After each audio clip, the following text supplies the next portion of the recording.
Hello दोस्तों, नमस्कार। कक्षा 10वीं मध्य प्रदेश प्री बोर्ड परीक्षा के लिए और बोर्ड परीक्षा के लिए जो प्रश्न बैंक है, उस प्रश्न बैंक में से मैं आपको क्वेश्चन बता रहा हूँ। इकाई आज हमारी इकाई 7 चलेगी। इसके पहले हमने 6 इकाई कंप्लीट कर ली है। 6 इकाई तक कंप्लीट हो चुका है, जिसमें आपको सारे क्वेश्चनों का आंसर मैंने बता दिए। तो आज हम इकाई 7 देखेंगे। और इकाई 7 कितने नंबर की? 11 नंबर की। आपकी वार्षिक परीक्षा और प्री बोर्ड परीक्षा में 11 नंबर के इसमें से प्रश्न पूछे जाएंगे। ठीक है, कितने नंबर के प्रश्न पूछे जाएंगे? तो आप याद रखना, 11 नंबर के इसमें से प्रश्न पूछे जाएंगे। और आपकी इकाई का नाम है स्वतंत्रता संग्राम से संबंधित घटनाएं एवं स्वतंत्रता आंदोलन में मध्य प्रदेश का योगदान। मतलब कि स्वतंत्रता आंदोलन में मध्य प्रदेश का क्या योगदान रहा, ये हम इसमें जानेंगे और क्वेश्चन भी देखेंगे जो 4 और 5 नंबर के आने वाले हैं।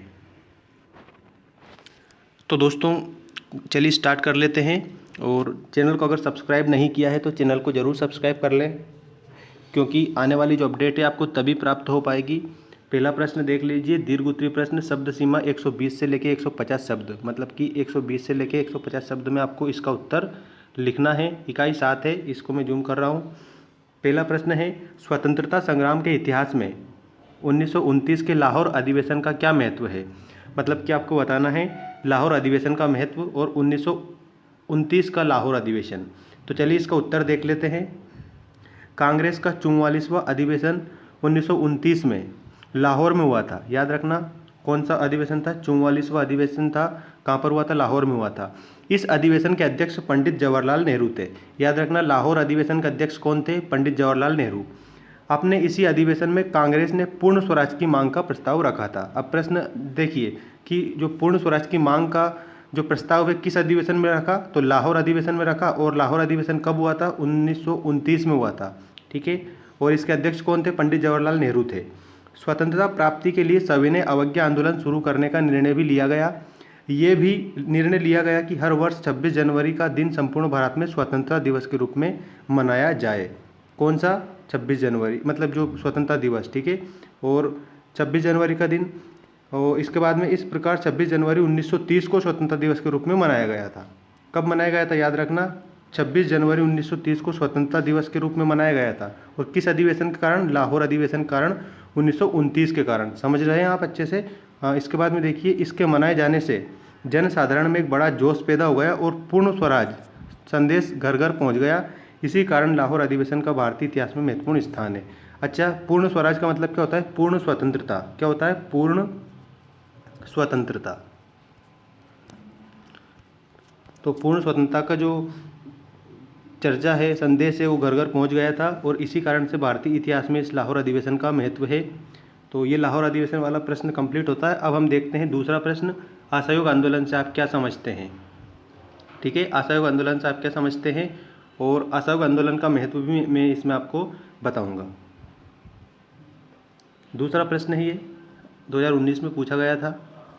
देख सकते हैं, उद्देश्य सबसे पहले जलियांवाला बाग हत्याकांड का विरोध, रोलेट एक्ट का विरोध, और ब्रिटिश सरकार की वादा खिलाफी का विरोध, और स्वराज प्राप्ति, मतलब स्वतंत्रता प्राप्ति। तो ये असहयोग आंदोलन है। कार्यक्रम देखिए, सरकारी नौकरियों में उपाधि का त्याग करना, और विधानमंडल एवं सरकारी अदालतों का बहिष्कार करना, सरकारी स्कूलों व कॉलेजों का बहिष्कार करना, सरकारी करों की अदायगी ना करना, मतलब कि जो सरकार के द्वारा जो कर लगाए गए थे उनको ना देना, और विदेशी वस्तुओं का बहिष्कार तथा स्वदेशी वस्तुओं का उपयोग करना। ये असहयोग आंदोलन का परिणाम था। और अब असहयोग आंदोलन का महत्व हम देखते हैं। ठीक है, असहयोग आंदोलन का महत्व। ये आंदोलन देश का प्रथम राष्ट्रीय आंदोलन था जिसमें सभी धर्मों के लोग सम्मिलित हुए थे। और दूसरा है, इस आंदोलन से राजनीतिक चेतना का विकास हुआ। तीसरा है, कांग्रेस दल की नीतियों में परिवर्तन हुआ। कांग्रेस दल की जो नीतियां थी उनमें परिवर्तन हुआ। और नंबर 4 है, यह आंदोलन अहिंसात्मक आंदोलन था। मतलब कि किसी भी प्रकार की हिंसा नहीं करी गई थी। मतलब कि इसमें लड़ाई झगड़े वाली कोई बात नहीं थी, सिर्फ उन्हें सहयोग नहीं देना था। असहयोग आंदोलन। तो ये असहयोग आंदोलन है, मोस्ट इंपॉर्टेंट है। एक स्क्रीनशॉट ले लो इसको अच्छे से और इसी को याद कर लेना। ठीक है, उद्देश्य लिख देना, फिर कार्यक्रम लिख देना, और फिर असहयोग आंदोलन का महत्व लिख देना। तो असहयोग आंदोलन के बाद में हम तीसरे क्वेश्चन की बात करते हैं। तीसरा क्वेश्चन क्या है? कांग्रेस का विभाजन भारतीय राष्ट्रीय आंदोलन की दृष्टि से विनाशकारी सिद्ध हुआ, स्पष्ट कीजिए।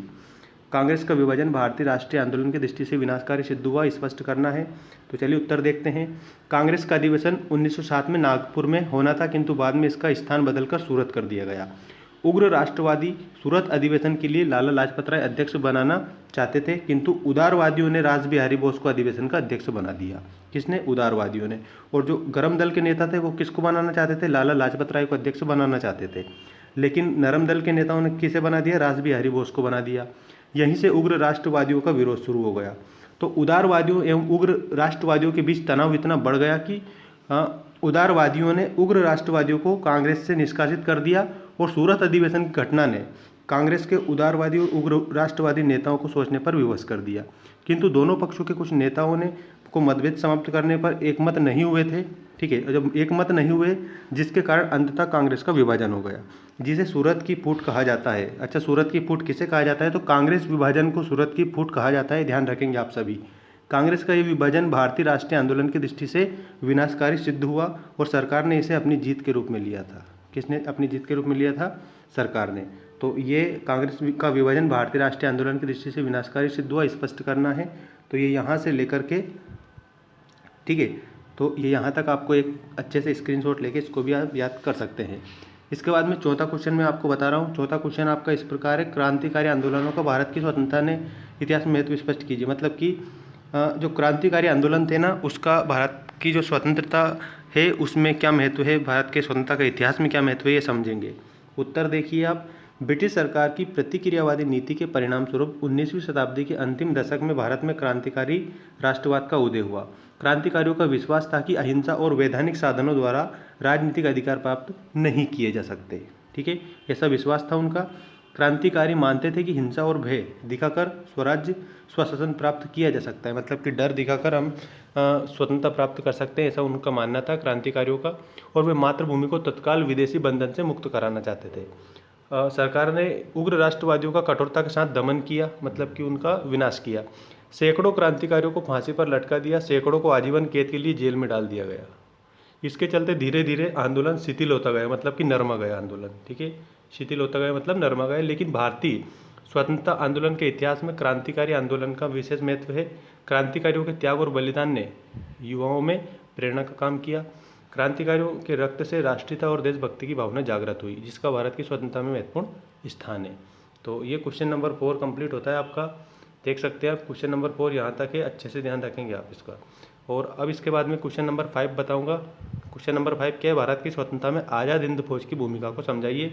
तब तक आप इन दोनों जो ये टॉपिक दे रखे हैं इनका आप स्क्रीनशॉट लेकर इसे अच्छे से याद कर लेना।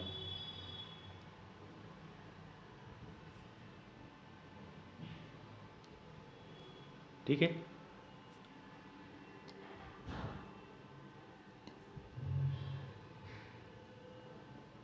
अब ये भारत की स्वतंत्रता में आज़ाद हिंद फौज का जो आज़ाद हिंद फौज की जो भूमिका है वो मैं आपको इसमें अब बता रहा हूँ। ठीक है, चलिए देख लेते हैं। ये पूरी आज़ाद हिंद फौज की भूमिका है।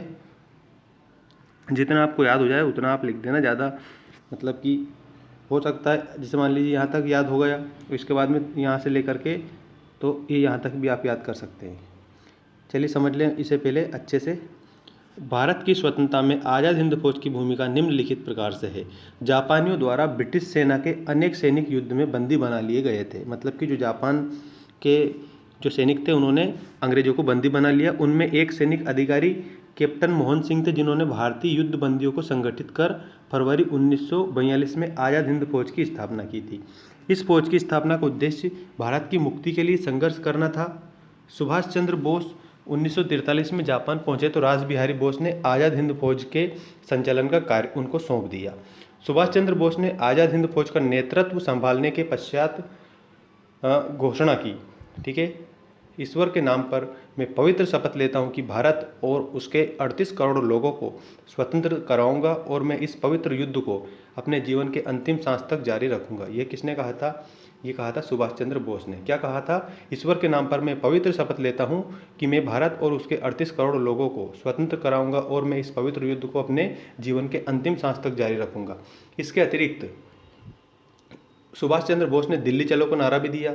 1944 में मतलब इनको कहाँ पर रंगून से प्रस्थान कर बर्मा में अंग्रेजों को पराजित करने के पश्चात भारत में प्रवेश किया इन्होंने। कब? 1944 में। 1944 में भारत में प्रवेश किया और उसके बाद में शीघ्र ही रामू, कोहिमा, प्लेम और तिब्बत दम आदि स्थानों को मुक्त कराकर यहाँ भारतीय तिरंगा फहरा दिया।